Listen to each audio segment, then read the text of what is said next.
Hello everyone and welcome to another episode of Aurogiri. So today's episode is Ifrit. So a little bit more on Ifrit. We have had a little couple videos on the channel of me just going around leveling him, doing all of this and that, testing things out, you know, all that kind of stuff. And now we're coming to the climax of all that testing. You know, what are the results from that? What do we make of Ifrit? How do we level him fast? How do we level him? And just skills, movesets, things like that. It's not fully an Ifrit guide, but it's more, how do I stat him? So in a way, it's kind of a guide. In a way, it isn't. I wasn't thinking of it as a guide, but I guess it kind of is. So, Ifrit guide. Let's go with that. Alright. So here we are with Inferno, my Ifrit. He's not quite yet level 100, so that's why I might be hesitant on calling it a guide. But this is a general direction of what you want to do. So my Ifrit is 4 scrolls. And when it comes to Ifrit scrolls, some people be like, well, do I level him to like 100 first, or 60 first, or 2 first, or anything like that? The first answer to that is it does not matter when you put the scrolls in. To my knowledge, it does not matter when you put the scrolls in. As soon as you put them in, it just multiplies his power, gives him more stamina, access to more attacks immediately. There is currently no detriment I know of to putting these scrolls into Ifrit at any point in time. But yeah, the first rule is get Ifrit, Second rule, get 4 more Ifrits, But generally, it doesn't matter when you put the scrolls in, like his attack just goes up and all that stuff. He gets extra stat points and stuff. And you'll notice when you give a scroll, it says increases potential. What does that mean? So this here is your potential, your grades. So when you first get Ifrit, I think all his stats are like D. So if you put one in, it goes to C. If you put another one in, it goes to, B, then A, and then when you get the 5 scroll, it goes to S. So, that's just this simple alphabetical school grading for his stats. And the more you increase his potential, the less and less his stat points actually cost to invest into. Like here, like a mine would cost 2 and stuff like that. So you'll get stat points back that wouldn't normally be spent if he was at a higher potential. So like you just gain the stat point difference. And either that's how it works, or they just give you more points. But either way, you get more points for more scrolls you have. Because let's say you were at 1 scroll Ifrit, you might be able to max his power and then do like some dex or something like that. Like I don't really know how many points a 1 scroll has versus a 4 scroll or a 3 scroll, 2 scroll or 5 scroll, but I can tell you that you get more points the more scrolls you have. But like I was saying, it doesn't matter when you put the scrolls in, it's just better the more you have. You could do it level 1, level 100, it'll all work out the same. And, this and that. So where do you put the stat points? So first and foremost, with Ifrit, with any pet really, what you want to do is just pump his power. Just every point you get, just pump his power full until it's done. I'm not sure at what ranges you've leveled up, and like, I don't know what ranges he can level up, and how many points he'll have, 1 scroll, 2 scroll, 3 scroll, what level. I don't really know that much stuff, but I do know the first thing you want to do is just pump his power as full as you can, get it to 100. After that, I highly recommend working on his dexterity. Get his dexterity pretty high, because that's where his crit comes from. So my Ifrit at 4 scrolls with max dex gives him a total of 26 crit, and at his current level of 92, his attack is 200,000. Yeah, 200,000. I can't even say numbers, but 200,000, or is it 217,000 attack? All right, I said that right. So this attack value actually goes up every time he levels up himself. So even if you never touched his attack and he was a higher level, he'll have a higher base stats, and it will just keep raising and raising and raising. Ultimately, what I've seen is a 5 scroll at level 100 has around 2.7 to 2.8 attack. I don't know if there's any variance or not, but from what I've seen, they all have around 2.7, 2,700,000 attack. Yeah, something like that. So after power, you do dexterity up to get some crit, you know, and then you get about 26 crit, and then after that you want to go to vitality. The reason why you want to touch vitality on Ifrit is because vitality is directly related to the stamina gauge. So the gauge down here, stamina, you know, I have 2,000 stamina because my Ifrit's a 4 scroll. If he was 5 scroll, he'd have 3,000, which is a lot. But what vitality does is I guess it increases his defense to some degree, but vitality directly relates to stamina because they're almost synonyms at some point. But the more vitality you have, the less Ifrit skills will cost him. So I just got my Ifrit to max vitality just a little while ago. So I'm going to ride him. And, you know, if we took like a blank Ifrit, which I don't have to compare with, you know, you'll notice that my attacks will take less stamina than what's indicated. So like if we look at Phosphorus here, it's supposed to take 121 stamina. So if I use it, you'll notice that I'm at 1903. It didn't even take 100 stamina. It took actually 97 stamina out of 121. So it gives you this stamina SP reduction, which makes it so you can do more attacks with your stamina because for those who had played with Ifrit, they know that stamina is like finite. It does not regenerate in the dungeon. It does not come back every floor. As soon as you go in the dungeon, you start riding him, his stamina starts to get depleted. And if you're not riding Ifrit in the dungeon and he gets hit, it's his little, you know, bar up here that takes damage, not the stamina gauge. So there are two different things you got to watch. You got to keep your eye on when you're riding him. But vitality, very good. You take less damage from attacks because, you know, when you get hit, stamina gets depleted. So the more vitality you have, the more time you can be an Ifrit. You know, that's at least a... Like, let me just run the math on that real quick. So if that's supposed to take 121 stamina and only took 97, I just want to see the percent difference in that. Like, how much of an SP reduction this really is. So, I think you do that 121 divided by 97... I don't do math very often, but when I do, I'm usually wrong. I don't know. I can't math anymore.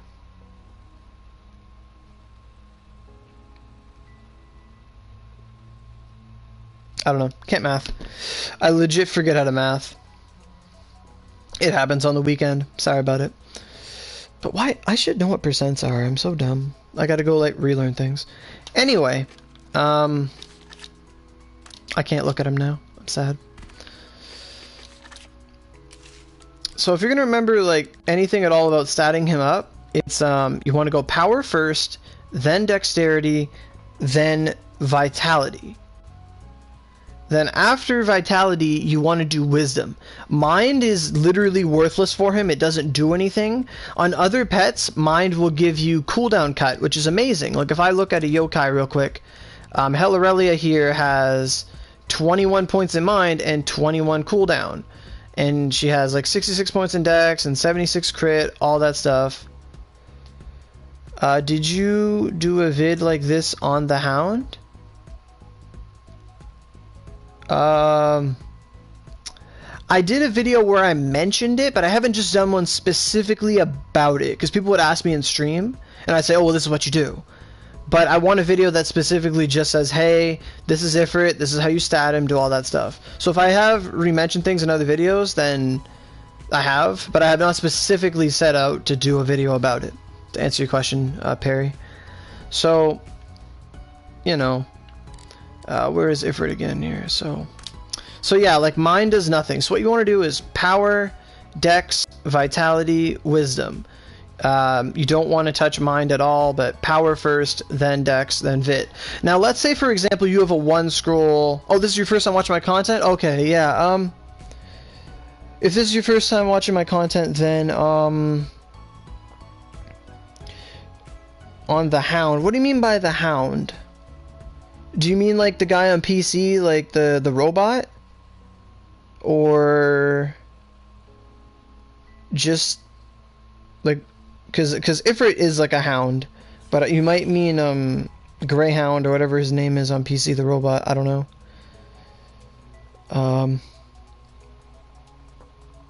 Oh, the robot guy. He's only on PC. He's not on PS4, and he won't be for a while. So I don't have any experience with the Hound. But no, I don't have any videos on him because I can only, focus on what we have access to here on PS4. But I think generally it should be the same. It should be the same mechanics for mounts in general. Like you want to go power, dex for crit, and then vitality for stamina, and then wisdom for more crit. But mind apparently does nothing because he has no SP. There's no cooldown. All his moves are instantaneous in their cooldown, so he doesn't need mind at all. That's the point I'm trying to get across here. Is that that's what you do.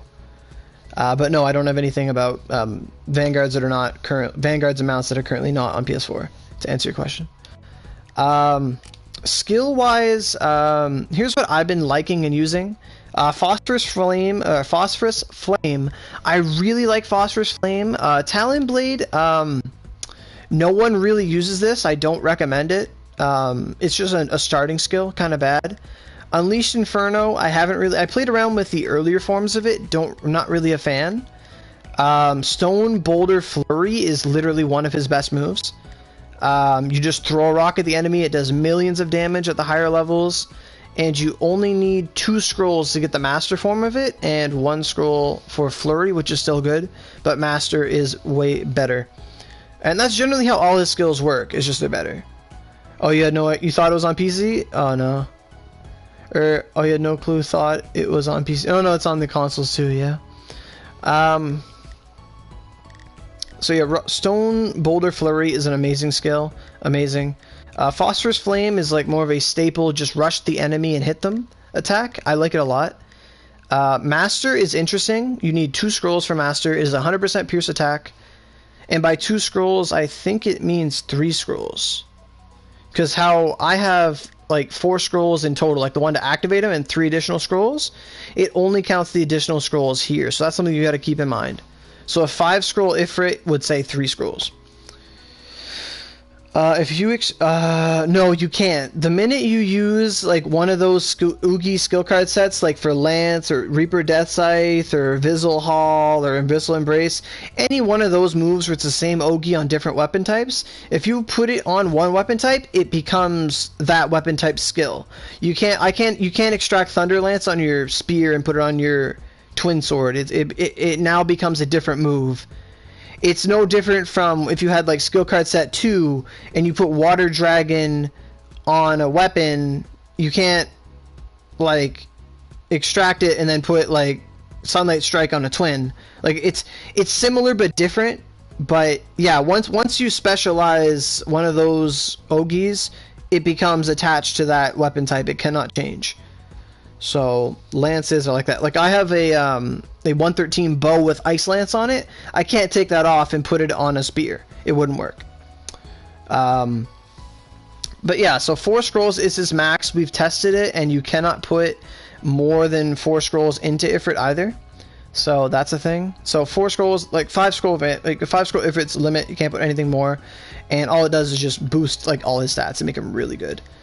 But back to these skills. So Phosphorus Flame is a really good skill. If you use Phosphorus Flame 3, there is a difference between like 3 and Master. And 3, he does like a really powerful lunge forward. But when you do Master, you do a lunge forward and then he comes back. Sort of like a soul binding attack from Miyamoto where you go in, go out. And it depends on the person if you really want to use Master or 3. Master is more damage and it hits twice, but the thing about just Phosphorus Charge or Phosphorus Flame 3 or 2 or 1 is that they go forward and it's almost like a lunge step, whereas the other one you go forward and back. So you're not gaining momentum in the dungeon, but you are hitting enemies twice. If they survive the initial hit, you hit them again. So it's pretty good in that regard. Aerial Assault Massacre is a move I'm testing out. It is a fire impact attack where you do need a 3 scroll to use it. And what Ifrit does is he pounces, he jumps, and he lands. And it's the one you use in the dungeon. So it's Assault Massacre. You do this little build up, and then you jump down, you slam down, and it does like millions of damage. And when you do the event dungeon, it's considered an Ogi, so I think it's a pretty strong attack, all in all. Let me just get off him again, because you can't, if I demonstrate something, I can't go back in the menu. So edit skills. So another thing is all his skills are free to change and switch at your leisure. It does not cost OC like with Miyamoto or any Vanguard. So you can play around with every skill that you want and just see the ones you like, the ones that work, and just use them. It's not so tight as the Vanguards where you want to know ahead of time what to use.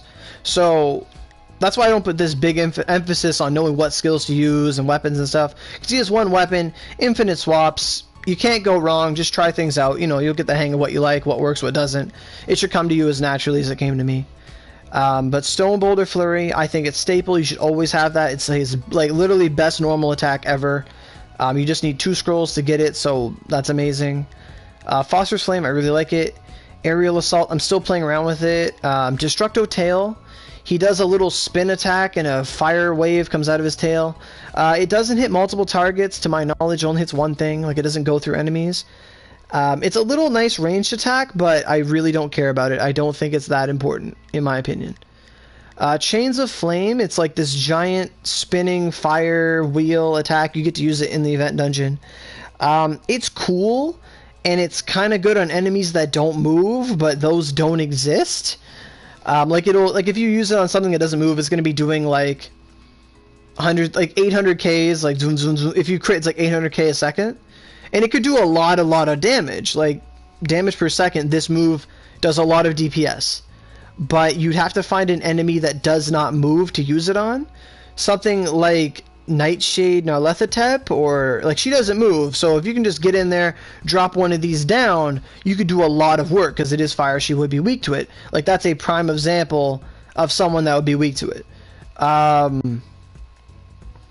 Like anyone weak to fire that doesn't move, so you know, or it doesn't move often or stays in place. It's a pretty niche attack, and you can just ultimately, you can be in a dungeon, and as long as you're not riding Ifrit, if you're going to the boss room and you need a specific move, like you know you're not gonna howl the boss, you want like another Ogi or something, like you can change mid dungeon and just be ready for the boss. So you can be very, very fluid with Ifrit, and a lot of other people know that, but you can do that. You can do that to Vanguards as well, like, but I don't really recommend doing that all the time. Like if you're trying out a move and it doesn't work, you can switch it back. So that's a thing. So those are all his normal attacks. Ultimately, I think Phosphorus and Boulder Flurry are staple. Those are the ones you want. I don't recommend doubling up on any skill for cooldown's sake, because all his skills are instantaneous. Like they have no cooldown, so once they're done being used, you can use them again. You're just waiting for the animation to run its course. So you don't need to double up on any attack at all, ever. So that's pretty cool. So let's look at the Ogis that Ifrit has. So there's this move, Red Brick Bombast. I think it's kind of cool. Like he just lunges, he like sits down, he pounces. What's that word? He I don't know. He just like charges or whatever. He gets down on his like legs or whatever, hind legs. He just stamps the ground, and this little explosion of fire appears across the room. Not many people use this move, even though it's like a master attack. I used it a bit at first, but I don't think it's as good as Roar and as Hammer. Hammer and Roar are two of the most popular moves that I've seen with people, and they do really good results. So Howling Wave is the Roar I'm talking about. I'm currently using Howling Wave 3. This move is 100% impact. It's pretty decent, really good skill force. You only need 3 scrolls to get it. And like you can just go into a room and just yell and kill all the mobs. Really, really good move. It's probably his staple move that he's really known for. You do need 5 scrolls for Howling Wave Master. And you'll note here that it has a lot more skill force, about 500 more skill force than the other one. And it changes to being a pure fire attack. And it's literally like an amazing cataclysm of damage. But there's one thing you want to notice about Howling Wave Master, is that with it being 100% fire, it is actually different from Howling Wave 3, which is 100% impact. So if you're fighting enemies like, let's say, Benkeis in Benkei Factory or Palace of Rain or whatever have you, it might be possible that Howling Wave Master just out DPS's Howling Wave 3. But if you're going to go by monster weaknesses, Howling Wave 3 should decimate Daruma's, or not Daruma, sorry, but it should decimate Benkei's because it is 100% impact, and it should just, you know, it's like an option. Like if you're going to go into a dungeon where something's really weak to impact, you might want Howling Wave 3 over Master, and it's perfectly fine to do that. It's perfectly fine to do that. And also Master takes a shit ton of stamina, so Wave would be a lot less in, you know, comparison, so you could use it more. Thunderous Crash is a fire. I thought it was mountain. It's just 100% fire attack. You get the final form of it at level 100. This is a move where he gets up on his hind legs and he just slams the ground down and does this big earthquake that's actually fire. We've used it a bit at the beginning, like we tried it out, but it's just outclassed. It is highly outclassed by Blazing Hammer. So Blazing Hammer we have down here. Blazing Hammer is just phenomenal attack. It's it's very, like, Blazing Hammer is a very close range attack. Like, this is your boss killer move. Blazing Hammer and Howl are just really great. Like, you do Howl for rooms and mobs, clear the mobs. If you're going to use Ifrit on a boss, you're either throwing rocks at him, or you're using Blazing Hammer 4, or Blazing Hammer 3, or whatever. Like, Blazing Hammer is just really good. There's a reason it's only unlocked at 100. So it is Pierce and Fire, so it's really good. 3,000 skill force. This move, we've seen it, like, we'll do the Seeds, which is a really good place to level up Ifrit. I'm going to talk about that in a minute. We'll go to the Tenkoa Nu that shows up, and I've seen my friends that have a 5-scroll Ifrit, and they will hit the Nu with this move, and you're seeing 3 to 4 ticks. I don't know how many Master does, but they're like 6 mil, 8 mil, 9 mil, 6, like, really high attack. Like, it's doing like 20 mil, like boom, boom, boom, boom, boom, boom. It just racks up the damage. So, in my opinion, I think Wave and Hammer are the go-to Ogies. Boulder, Flurry, never leave home without it. If you don't like Phosphorus Flame, that's up to you. If you don't like Assault Massacre, that's fine with you. If you prefer any of the other normal attacks, it's completely up to you. Like, if you like Talon Blade, I don't really play with it. By all means, use it. If you like Unleashed Inferno, this little ranged attack, I don't really care for it that much. Go for it. Like, you can do whatever you want. There's nothing stopping you. You can change skills on a dime on the fly. Just try them all out and play with it. But Massacre can do a lot of damage. It's a jump attack. Pretty good. Only 3 scrolls to get that. If you only have 1 scroll, though, like, you got to keep in mind that you got to, if you're, like, the less scrolls you have, the less options you have, and Ifrit is very, very, he's a lot greedier than other Vanguards, where it's like, you can level up and get any skill you want, except for Awakenings for, like, Miyamoto. For Ifrit, like, it's how much he can do really, he's very money hungry. Like, he's a very, very pay-to-win element of the game. So just a quick refresher, I just want to look how many skills actually get Masters at low scrolls and, like, no scrolls, like 1 scroll. So, like, Talon Blade Master does not require a scroll. You can use that. Unleashed Inferno Master, you can use that with only 1 scroll. Stone Boulder Flurry, you can't, but you only need 1 extra scroll, and I recommend that. But you can use Flurry 3, and that does just as much work. Really good move. Even if you were only 1 scroll, I still recommend Boulder Flurry 3 over, like, another Master. Phosphorus Flame, you need 2 scrolls, so don't worry about that. If you only have 1 scroll, though, I wouldn't use Phosphorus Flame at all. Rank 1 and 2, it's not that good. Assault Massacre. Wait, where is this? Yeah, okay, so you could use Assault Massacre 3. Don't know how viable that is either. Destructo Tail Judgment, you can use that. 1 scroll Master, you can try that out. Chains of Flame, you actually can't get Chains of Flame unless you're putting in at least 2 scrolls into Ifrit, so that's something of importance. I think Chains of Flame Master, if you can find the right time for it on an enemy that doesn't move, you could really, really mess them up. Like, I'm thinking here, like, Dew Creek, because it's a fire attack. I'm thinking if you can trap the 2 bosses in Dew Creek on the right-hand side, switch to Ifrit, and just throw out a Chains of Flame as they're trying to get to you in that corner, you could rack up a crap ton of damage. Like, you could do a lot of damage with that if you play with it right.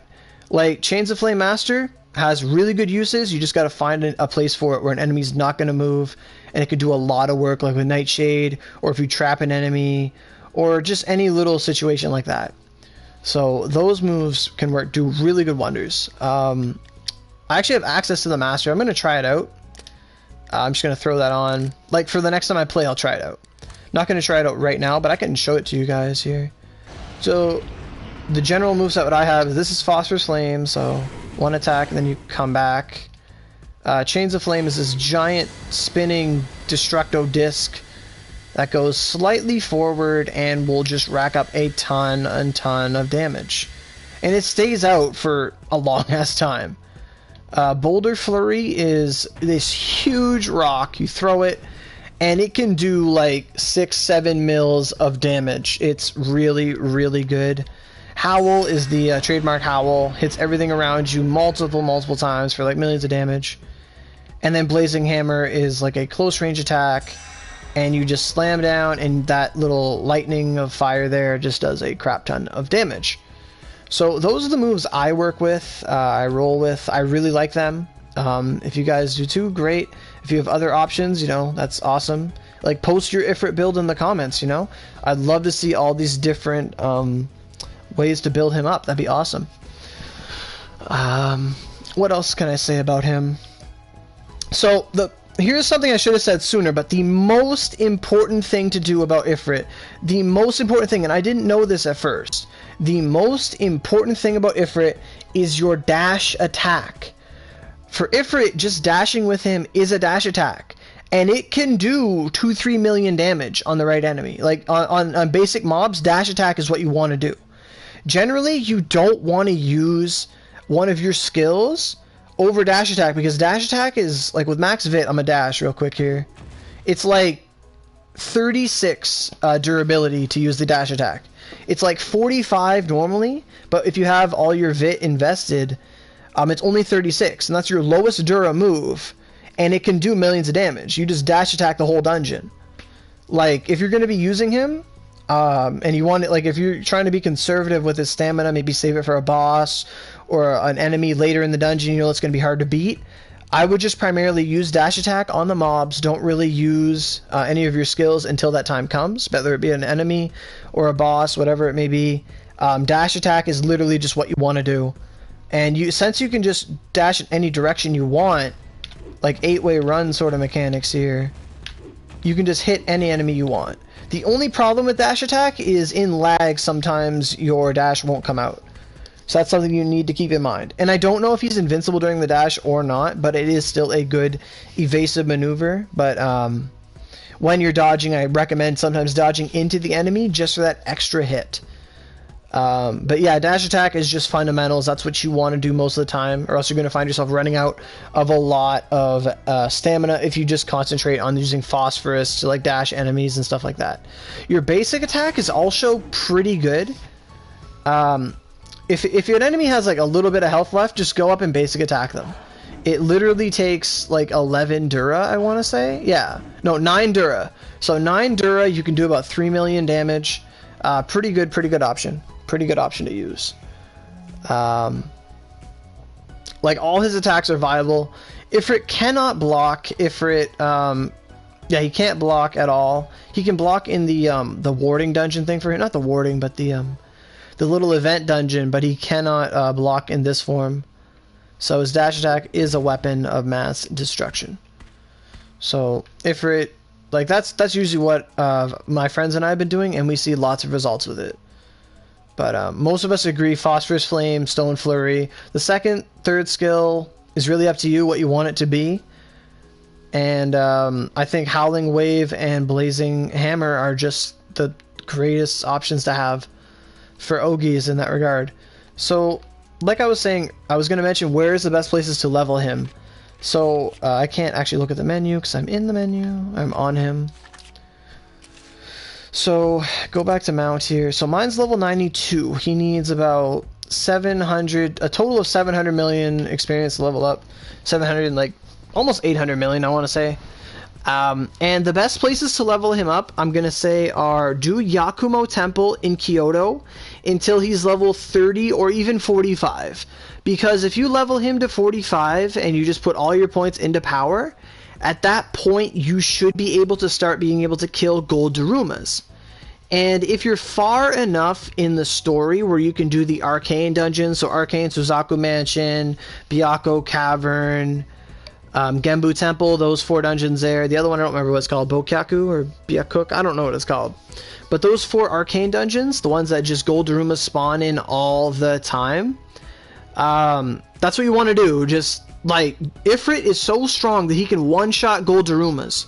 Once his attack hits a certain threshold, which is usually around level 45-ish, of just pumping power through, just touching a gold Daruma will kill it. Like a dash attack. Like that's what you want to do, is you see a Daruma, just dash attack it. If you're scared he's going to run, like, and you got him in a corner, just yell. Your yell will hit him if a Daruma's in the corner. Things like that. But generally, dash attack on mobs, even Darumas, you just kill them. And since the Darumas are worth so much experience, he just levels up incredibly, incredibly, incredibly fast. And if you're at that point in the story where, you know, you're at the Arcane area, the dungeon I want to recommend is Suzaku Mansion.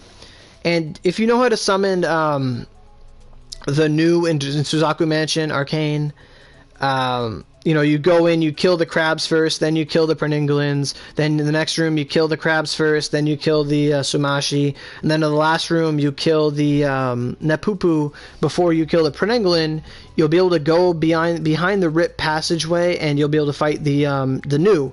If you do it wrong, then there's going to be a portal there. Sometimes there's not a portal, but a wall blocking you there. But if you do it right, you can go in there, and Ifrit can easily destroy the Tenkoin with rocks and Blazing Hammer and things like that. And you'll be able to work on your seeds from Mephistopheles weapons and things like that. So when we're leveling Ifrit, what we did is we just go into that dungeon, Arcane Suzaku Mansion. We do that, get the seed from the new, and just leave, rinse, repeat. And generally we see about 1 Daruma a run, if not every 2 runs. And we've just been able to level him really, really fast. And you can use experience boosts if you want. They do apply to Ifrit, but I have not done so. I want to see how long it would take me to get him there without boosting and stuff, and it's not that bad. It's like a day or 2 of doing it. It's good money because you're killing gold Darumas, it's good seeds, it's good drops, all that stuff.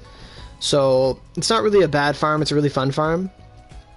But I have a lot of friends. I have about 3 friends with a level 100 Ifrit, so that's where we all went to do it. It's really good. But you want to just Yakumo up into that point, or if you do have Poison Cloud or ways of killing gold Darumas yourself, then by all means run those dungeons and kill a Daruma. It will level up Ifrit really, really fast if you do. So nothing wrong with that either.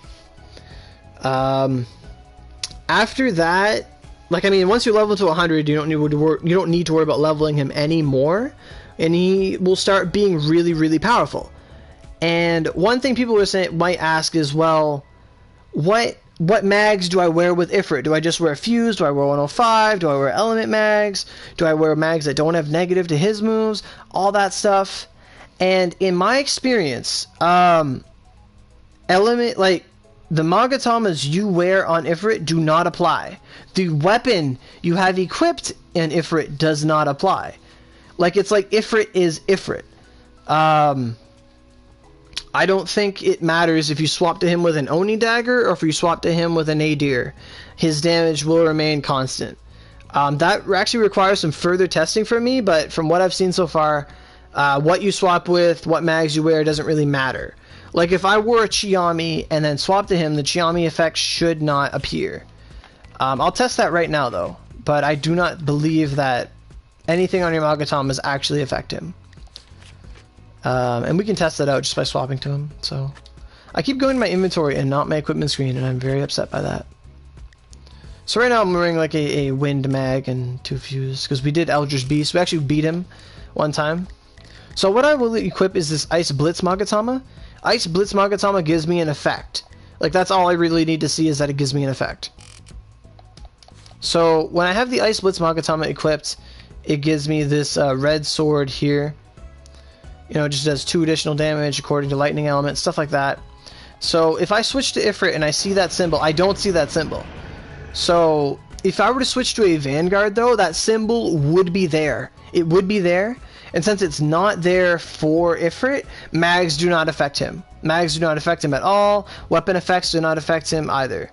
So that's something to keep in mind. Like, you can have a level 100 Ifrit and have an Oni Dagger and the same, like, Oni Dagger and the mag they give you at the beginning of the game, and you'll do the same damage as anyone else with an Ifrit of the same level and same stat distribution.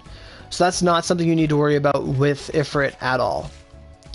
Mags don't matter. Ifrit is Ifrit. He's just raw attack and the power of money at your disposal. So, once again, I'll say it for those who question how to level him, because I get this question a lot. Like, I get this whispered to me like 3 times a day. Like, how do I level him? So that's what really brought on this video all of a sudden. So mount wise, you know, power first, then dexterity, then vitality, then wisdom.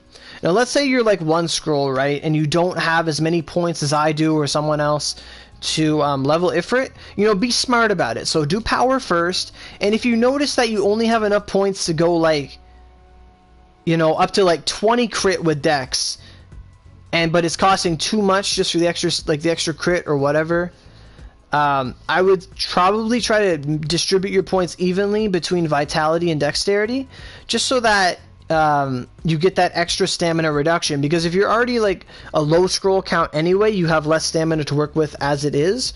So it might be better just to have more uses for Ifrit by lowering your stamina cost, as opposed to just getting that critical in there. Like, sure, they both really help, and if you crit, you're doing more damage, like, per hit, so that's great. You know, that's more stamina to save. But in general, both of them save you stamina. So if you can find a nice balance between the two of them, that's great. But you know, I don't know how many points a level 100 has without scrolls, additional scrolls, I should say. So I can't really speak on their behalf. I'd have to have someone tell me what their level 100 has the capabilities to do. But as for now, with mine being 4 scroll, he's able to max out power, vitality, and dex. And then if by the time he's level 100, I should have some decent wisdom investment for extra crit. And if I get a 5th scroll, then my values will just be more wisdom. So that's a thing. So hopefully that helps you guys out. The video went a bit longer than I wanted to, so I'm probably going to change it to like an early guide or something like that. More like, not a first look, but an educated look, I want to say, into him.